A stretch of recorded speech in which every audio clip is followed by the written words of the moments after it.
Song for the ends. How about a song for the ends? There we go then.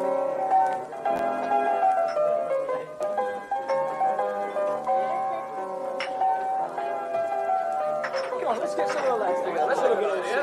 Yeah. Okay, yeah, all right. Come on, fellas. Get around the piano. Let's have a good go. Come on, then. You ready? Come on, you lot. Go on, then. Oh, 'tis our delight for the red and white. The imps are here to stay. Oh, 'tis our delight for the red and white. The imps are here to stay.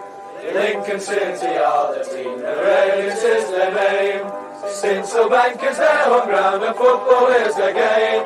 So come and cheer them on, you lads, support them all the way. Oh, 'tis our delight for the red and white. The imps are here to stay. Oh, 'tis our... How are we doing? Okay, so it's not the morning dog walk. And I'm not coming to you from the Lincolnshire Wolds either. I'm coming through to you from the Cornish coast. And I wanted to talk about Lasse Sorensen, who 15 minutes ago, it was confirmed, has moved to Huddersfield Town for an undisclosed fee. Now, I think this is going to be a real talking point. Players come and go. Ted Bishop, Danny Mandroyu, they're out of contract, they're offered a new contract. Players come and go. But when a player like Lasse, who is ingrained, I think, in the local community, who's done so much for the club off the field, it does become quite difficult to accept a player leaving when it's a player who many people had up there as their player of the season, or certainly in the conversation of player of the season. It's even tougher. And I just wanted to have a conversation. I thought I was going to be out when this news hit, so I queued up my article. But as things stand, I've got back to a holiday cottage, which is actually near where Connor Pearce was born. He's born in Truro. I'm at a place called Penpole, Fiach, Connor, so not a million miles out. Devoran, I don't know if you know the area. Literally stone's throw from Truro at the moment. Doesn't really matter. 20 people haven't tuned in on a Tuesday afternoon at 3 o'clock to hear me talk about that. They've wanted to hear me talk about Lasse Sorensen. So here are the facts. Lasse Sorensen was in the final year of his deal. It became apparent a couple of weeks ago that conversations had been had about extending that deal, and that wasn't going to be an option. So this time next year, Lasse Sorensen, if we hadn't gone up, walks away for free. So the expectation was that then he would, if he left, go to the Championship. That's not the case. He's going to Huddersfield Town, who are in our division. So this is very much a move on our point. On our point about finances and about money. Now I'm just going to have to move rooms, I'm afraid, because it turns out that mother, who we're away with, has now come back as well. So I'm going to go in a little back room out of the way, and we'll see how we get on. So basically, that's Lasse Sorensen. He's moved. He's joined Huddersfield Town. Some people may find that quite difficult, I think, to accept that he's joined somebody in our division. There's no doubt whatsoever that there's going to be good financial recompense for that. I don't think we'd sell to somebody in our division if the reward wasn't there. There's certainly an undisclosed fee. That fee will almost certainly be six figures. I would imagine that it would be a little more than, let's say, 100,000, potentially more than 200. I would think a sensible price for Lasse would be between 300 and 400, potentially with a sell on. It's big money. That's undisclosed. We don't actually know that, but that's what we think that we're looking at. So let's have a look at some of the feedback thus far. So Todd Granger said it's the model in full swing. Excited to see who's next. I've deliberately not used the term the model because I know it really grates on people, but it's quite right. Lasse Sorensen came in for a nominal fee from Stoke City. He wasn't getting football there. He'd had a loan spell at MK Dons. It was underwhelming at MK Dons. When he came in as a central midfielder. We took a really raw product with attributes that hadn't been realised with clubs, not so much Stoke, but certainly MK Dons, with clubs that hadn't had the time for that. MK Dons at the time were a boom or bust. You know, they wanted to do as well as they could, and they didn't have time to develop Lasse. They're in League Two now. We came in for us. He didn't have a great first season, let's be honest. In his second season, he kind of found his feet once he shifted to right wing back. No looking back from there. We developed Lasse. And when it came to Brennan Johnson, I keep hearing this made in Lincoln around Brennan Johnson. He wasn't. He was just a really good player that came and played here in his position, did what he needed to do to go on. Lassie's very much made in Lincoln, very, very much kind of developed here, changed here, evolved here. That is the model. That's the model that, and when I say the model, it's not something that we should be looking at doing alone. It's something that many teams in our division should be looking, teams our size. It's what Oxford have done when they brought Tariq Fosu. They brought him in on a free transfer after he'd been released, I think, by Charlton at the time, same time as Shandon Baptiste, and sold the pair of them for several £1 million. So it is, albeit on a smaller scale in terms of numbers, it is what teams in our division need to do. So Todd's quite right. John Davidson, better to sell with a year left and get a return than last not signing a new contract and leaving on a free. Plus, I'm sure the club have already covered this. Absolutely, I'd agree with that. Don't think a signing will be imminent, because my understanding is that this has evolved quite quickly. So, it may be that we now need to go out and do some business, but we're on the 18th of June. Season doesn't kick off for almost 2 months. I mean, there's so much time left. Oliver says, I don't understand why he'd go to another League One. Surely they're favourites to go straight back up, but still the same division. Huddersfield must be paying him loads. There we go. Huddersfield will be more likely to go up than Lincoln in the bookies' eyes. They are a bigger club. They were in the Premier League a couple of seasons ago. They're going to be spending money. There's a couple of teams I understand really going at it hard in our division this season. Charlton are another. They're likely to announce Alex Mitchell over the course of the next few days. If we were in for Mitchell, theoretically, let's say, they would just about spend us. So if we'd gone to Millwall and said here's 100,000, Charlton would have gone 150. We say here's 200, Charlton go 250. Charlton are going big. Huddersfield are going big. A couple of other teams will be going big, because if a football regulator does come in next season, that will have severe implications on spending heavy the season after. We hoped as a club that we're going to come in this year, so that the spending implications would be implemented next season, or this season as is coming, but it wasn't. So a couple of teams going really big. So I think that answers the question, Oliver, that if you're doing a job at Aldi and Lidl come in and offer you twice as much money, it's not a step up. You're still going to a budget supermarket. You're not going to a Waitrose or a Harrods or a Marks and Spencer's, but you're still being paid twice as much money. So, and it's easy to say, as Rob does here, to be fair, Rob Mills, money talks. Money does talk. It does talk, because this is a short career. Lasse is 23, 24.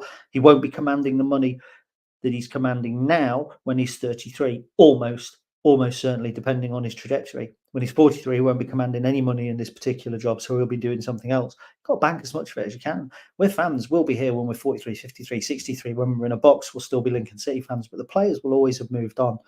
Really important to remember that. It was the same thing that I was saying about Regan Paul a couple of seasons ago. Ali Fletcher says, if the rumoured fee is right, then it's great business for the club. I don't know the fee, but there's certainly a suggestion that we're talking a mid-range 6-figure fee one way or another. You can't turn that down. You can't turn it down. And I'll go into a reason why in a moment. Gav Hughes, good to see him go, but good business. Exactly. Rob Fletcher, I felt it was always coming. Our business is developing. The selling the last is a great example of how we develop to. Big pressure on finding the right replacement. No, yes, it is. Let's look at the main players that we've sold for money over the past few seasons. Teo Eden, £500,000, 550, I think, plus add-ons. Harry Toffolo, which eventually could push him up to be one of our record exports. Both fullbacks, both left backs, both replaced. Toff was actually, I suppose, in theory, replaced by Teo Eden.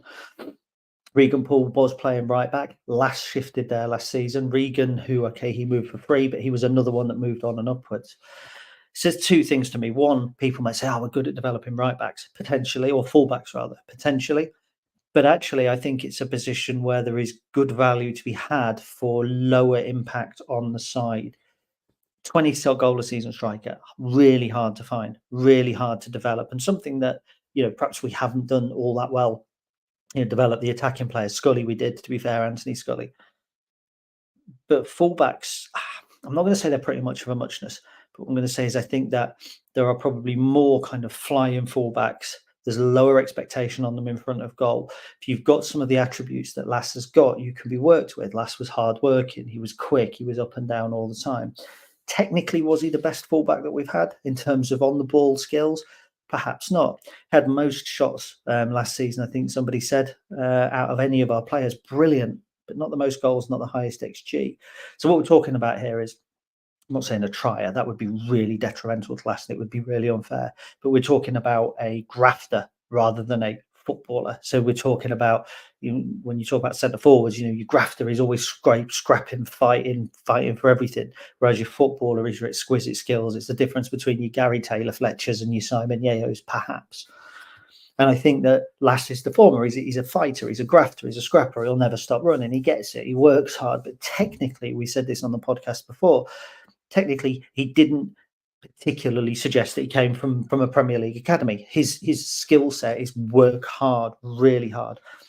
And he may obviously show different elements of that when he goes to Huddersfield. And I'm not saying he wasn't skillful. I'm saying it wasn't his primary driver. It's not his primary attribute. I think that's easier to replace. I'm not saying that Lasse is going to be easy to replace, but I think it is easier to replace those attributes than it is to find somebody, let's say it was a right winger who could beat players, drop a shoulder, full of tricks and all that sort of thing. It's harder to replace that type of player. It's harder to replace, for instance, Ben House, or it's harder to replace a Joe Taylor if he'd been our player than it is a Lasse Sorensen, or it is, with respect again, a Harry Toffolo. Good players, really good players, did everything that we needed to do, but I think replaceable. Let's have a look at a couple more comments. M says, the model also grates on me because of the system. It is what it is. Lasse is definitely a big loss to the club, but it's good business sense. I don't like the saying the model, because it's what everybody should be doing, or it's certainly what everybody in our boat should be doing. The Huddersfields, the Birminghams, the Charltons maybe should be spending big. They get twice the crowds that we do. They've had Premier League football before. They've got big ambitions. They consider that they're punching below their weight, so they'll spend a bit more. The likes of us, the likes of last season, Oxford, Bristol Rovers, Cambridge, we should be looking at bringing players in and developing them. It's when teams like us or lower than us start spending really big and overinflating transfers that they can't really afford, the Fleetwoods and the Salfords and teams like that. That's when it grates me. So it's a model, but it's a model a lot of clubs should be following. Gav Hughes, will Jay Ben get some game time? Possibly. I think my gut feeling is that we will probably look to buy a replacement. I mean, Jay did really well at Solihull Moors last season, but he's two divisions below where we are. But he'll certainly be sitting there now thinking, if I impress in pre-season, they keep me around. A new signing brings in an element of uncertainty, perhaps. If you sign a new player in a new position, you never know if it's going to work. For every Teo Eldon, there's a Jamie Robson. So Jamie Robson on paper looked great, done really well at Dundee, earning rave reviews, came to us, and now he's in the National League. So the replacement didn't work there. Whereas when Toff went, okay, Teo Eldon was signed as a central midfielder, shifted to a left back. When Toff went and Teo went to left back, he was a success and he did do well. But there's always the potential there to kind of dip into what we've already got. So it's a good opportunity for Jay Ben. Potentially. Michael Scobala will look at him in pre-season. Remember, he hasn't seen Jay Ben as yet. He came in when Jay was out on loan at Solihull Moors, so he hasn't seen him on a regular basis around the place. So you never know. My gut feeling is that we sign somebody, probably somebody either from a Championship or Premier League kind of academy, that kind of late stage of development, or we look into League Two for a quality player from there. So that should be interesting. Owen Cotton. Wow, there's a lot of you free on a Monday afternoon. Fair play to you. Owen Cotton. Lasse shouldn't have signed for Huddersfield Town. They don't deserve to have him. It's all to do with money more than him wanting to move, because I honestly think he wanted to stay at Lincoln. Maybe he did, maybe he didn't, but that's football. If he wanted to stay, he would have turned down the move. So there's obviously benefits for Lasse. I'm not criticising anybody in this. I'm not criticising the club for taking the money. I'm not criticising Lasse for moving to a bigger football club with a more realistic chance of promotion. We're hoping promotion. Huddersfield are expecting promotion. Whether that's the way it goes or not is by the by. That's the situation. Mark Evans, is Ethan Arahan leaving as well? Not that I've heard of, and if he does leave, there will be significantly more money, I think, than a rumoured £300,000-400,000 coming in. But not that I've heard, Mark, to be honest. Absolutely not. Harry Jackson, good to see Lasse go. Great player, great guy. Hopefully we can get a right back to replace him, or Ben can step up. Would have liked him to go to a Championship club. We would, but where they go is by the by. We bring them in, we develop them, we sell them. Doesn't matter where they go. Whether it's Wrexham, whether it's Huddersfield, whether it's Arsenal, it really doesn't matter. So So Charlie is doing the Stacey West podcast tonight with Ben. This was a little bit of a surprise for them. Even I didn't know I was going to go live, chap, so sorry. So Charlie, who's logged in as the real EFL, says, without spoiling one of the things I want to talk about tonight, potential back four. Yes, remember Lasse as a right back in a four really struggled. He played there twice against Shrewsbury, once in the League Cup. We were 2-0 up, he came on, we ended up drawing 2-2 and going out on penalties. And once when we lost 1-0 there a couple of seasons ago, I went away with Roy Thompson to that game. Lasse was really poor as an actual right back. He's a wing back. He's a really, really good wing back. So there's a potential that we look at perhaps signing a right back. Who knows? It certainly opens possibilities in terms of transfers. I think you've got to always try and look at the positives. Look, players come and players go. Clubs will sell players. This isn't a fire sale. We've taken a few hits over the last couple of days. Chris Cohen leaving is a real blow. Lasse leaving is a real blow. But then it opens the opportunities for us to bring in a new assistant coach, potentially with ideas. We may have learned some things from Chris Cohen, and now we'll look to bring somebody else in. And with Lasse, it's money. Let's say we identify a right back that's £200,000. I'm not saying that happened. You go and get that player. A £200,000 rated right back is going to be, should, in theory, and this should be a decent replacement, and then you've still got some money to play with. So it actually, we all love the transfer rumours. This is where the chain begins to move a little bit. This is, well, now somebody's gone out, so somebody's got to come in. So rather than us keeping that kind of settled squad, there's pluses and minuses. I'm not saying that Lasse leaving is a good thing. I'd have loved him to have stayed, for us to have got promoted at the end of the season. From a business point of view, and a football club, remember, is a business as much as a sports team. You've got to be sensible, I think, about these sorts of things. Now, Nick Oxbury is Lasse's neighbour. Top man and top neighbour managed to wish him well an hour ago. He stated he's loved his time here. He's delighted Lincoln got a good fee for him and he didn't leave on a free. So he's happy that he didn't leave on a free. I mean, he could have, sorted that by signing a long-term deal, but he's got to think about himself, of course, as well. I've got no criticism of Lasse whatsoever. He's a tremendous man. He was one of the players that sent a message to my dad when he got his cancer diagnosis. Every time I've spoken to him, he's brilliant. And something sticks in my mind. It was a sponsors event last year, and I took my dad and my nephew Isaac, and we were chatting a little bit to Lasse and to all the players. As we were leaving, Lasse came past in his car. And rather than just put his hand up, he actually stopped, wound his window down to say goodbye, like we were kind of mates who had always been friends, to my nephew. And I just thought it's a really nice touch. He's a genuinely good human being, and I wish him all the best. I genuinely do. Kev McCarthy, hopefully the money allows us not to sell other players, Ethan, Arahan and Lucas. I don't think that there's the money coming in would then allow us not to sell them. I think that all three of those players will have a price tag on their head that the club say, if we get that offer, we accept it. Whether that would change if one moves or another, I'm not sure it would, because the valuation of the player wouldn't change. Perhaps the only one it might do is Ethan Arahan, perhaps. But let's say Lasse goes, and let's say 300,000. So let's say he's gone for that. I don't think if we'd valued Lucas at 500,000, we'd now go, right, well, we want 700 for him now, because he's still an asset. He still has a price. He still has a value. My mate owns an antique shop. It's not like when he's got two things at 300 quid. If he sells one of them at 300 quid, he doesn't then go, right, this one's 450 now. So I'm not so sure. Maybe with Ethan Arahan, you might think so. But when we're talking about Ethan, we're talking about more money. We're talking about 7 figures. We're talking about a player who's under contract for the next 3 years. So I think that there is a little bit of a difference there. So I think that's pretty much where we are. I do like the talk of 4 at the back. Whether that's something Michael Scabala will lean to or not, I'm not sure. In terms of incomings, my understanding is that at the moment there isn't anything imminent. So we haven't announced Lasse going and something else coming in. I think this is one of those things in a transfer window that's happened, and now we're going to react to it. But that doesn't mean that it's happened and now we go, oh God, who are we going to buy? There'll be a list. There'll be prep, especially for a player like Lasse or even Ethan Arahan and Lucas Jensen. For those sorts of players, there will be preparation. We'll know roughly who we would want to bring in if something came in for those. That's what the recruitment team do. I've seen all sorts of discussions about Lucas Jensen going to Charlton. As far as I'm aware, there's absolutely nothing in that at all. I think that really is genuinely just rumour. I think that if something were to happen, it would happen quickly. So you wouldn't get wind of it. And then it happened 3, 4, 5, 6 days later. It'd be like this. Now, I first heard about this from a phone call from somebody at the club yesterday afternoon, late in the evening, kind of. So it's a quick moving, quick evolving kind of situation. So I think that's where we are in terms of incomings. Again, really minimal information coming out of the club, and rightly so. But I think that there are certainly plans to bring players in. Obviously, there's Ted Bishop and Danny Mandroy. We don't really know what's going on with them. If they are going out, then we're going to need people to come in. If there are deals done for people to come in, Tom Bayliss' name has been mentioned quite a bit on social media. That's going to cause issues for Ted and Danny if they then decide they want to come back here, because if we bring a replacement in, we ain't going to bring them back in. It's all juggling balls and keeping these balls up in the air, isn't it?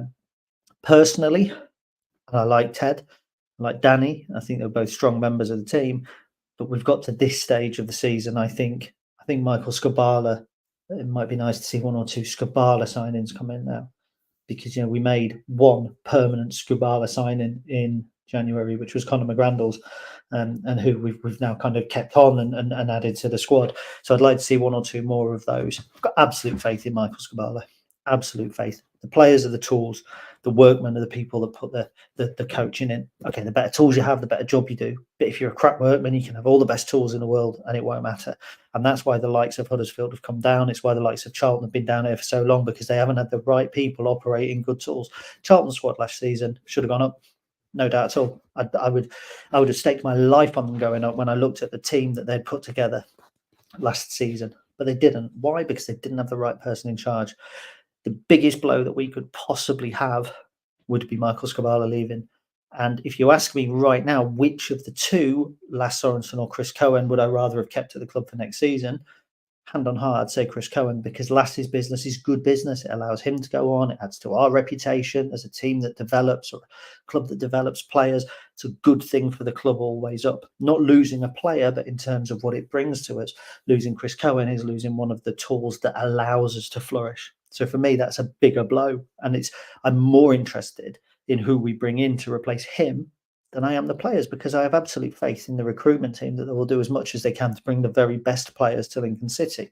Sometimes it works out, sometimes it doesn't, but it's always decent players. We never get a signing in who you think, oh, bloody hell, he was shit for Barrow last season. What are we doing signing him? The signings that we bring in have always either got good pedigree, or they're players that we go, who are they? And 6 or 7 weeks later, we go, bloody hell, that was a good signing. Ethan Arahan, Conor McGrandles, Ethan Hamilton. Plays like that. Nobody knew who Alex Mitchell was. Look how well he did last season. Sometimes they don't work out, sometimes they do. But I believe that the recruitment, more often than not, is focused in the right direction. So a couple more comments. Kate says, saw this before I saw the official article. Decent move for Lasse and hopefully decent money from us. Mark says, it's sunny in Rugby. When are you back? I'm not telling you in case you're going to go break into my house, although there is somebody staying there, so please do. This week. I will be back, Mark. Lead obviously says players come and go. It's life. It is. And it's funny, because we're actually in the same holiday cottage as I was 2 years ago when we signed Paulie O'Connor. I got the message to tell me when Lasse was being released. I was standing outside the same shop. I remember leaning against the same lamppost and typing in the Paulie O'Connor response to Luke, I think it was, who was in charge of the media team then. Really strange, isn't it? Lee says he's excited, means new blood coming in. It does. And look, we are 2 months from the start of the season, give or take a week. There's loads and loads of time yet. The fixtures aren't even out. So it's not panic stations. I'd rather that we sell Lasse now for the money when it can be reinvested than having to scramble around 2 days before the end of the transfer window. Don't get me wrong, I want some business in the transfer window. We want to do our deadline day live, keep you all entertained on deadline day. But it's disappointing. So to sum up, look, thank you everybody for watching in. Quick one from Dave. Hope you're well, pal. Nice lad, will be missed, but things move on. It's not even being blasé. It's really not. This is just how things are. This is what football's all about. I was a little bit gutted that Lasse has left. He was a really, really nice man. He's a good person. He deserves the very best out of his career. He works hard. He represents the club and he represents himself perfectly on every single level. Huddersfield, we're disappointed that he hasn't gone to a bigger club, for him, not for us, because we've got everything out of the deal I think that we wanted. We've got a good fee, we've got more reputation, It does give us a little bit of flexibility because, let's face it, next season, had we gone to 4 at the back, Lasse probably wouldn't have played right back. But then you've got one of our biggest assets, one of our best players, one of our hardest workers. Where do you put him in? So it does kind of sort of like a moving jigsaw. It's a real shame to see that Lasse has gone. Obviously, everyone at the Stacey West wishes him all the best. Make sure later on you tune in again to our YouTube channel, where Ben and Charlie are going to be on. They're going to be talking about Lasse. They're going to be talking about our new goalkeeper, Jamie Pardington, who signed yesterday. Big lad, I think, as I understand it, did well for Cheltenham without really ever playing for him. Only came on at the end of the season, the final game. 6'5". I'm down in Truro. I think he spent some time down here on loan as well with decent reviews. He's 23, 6'5". Charlie and Ben are going to be talking about that. They're also going to be talking about Tom Bayliss. Probably means that Ben's going to have to Google him. But there's a lot of talk about Bayliss. Again, I don't see, or I don't understand anything there as being particularly imminent. So we've sold Lasse. Don't think that the club have waited and there's going to be another announcement that hasn't. So to coin the phrase from my headline on the article, and this is to Paul Tuplin, if he's watching, he loves a pun. It's not Lasse Sorensen, it's Lasse Sorensen gone. Yeah, didn't really work, did it, verbally? He's gone. We've got the money. We move on. Ladies, gentlemen, boys, girls, please enjoy the rest of your Tuesday. Enjoy the sunshine, and enjoy the rest of the week. Hopefully, I won't need to go live again until I'm back in rugby. Up the Imps.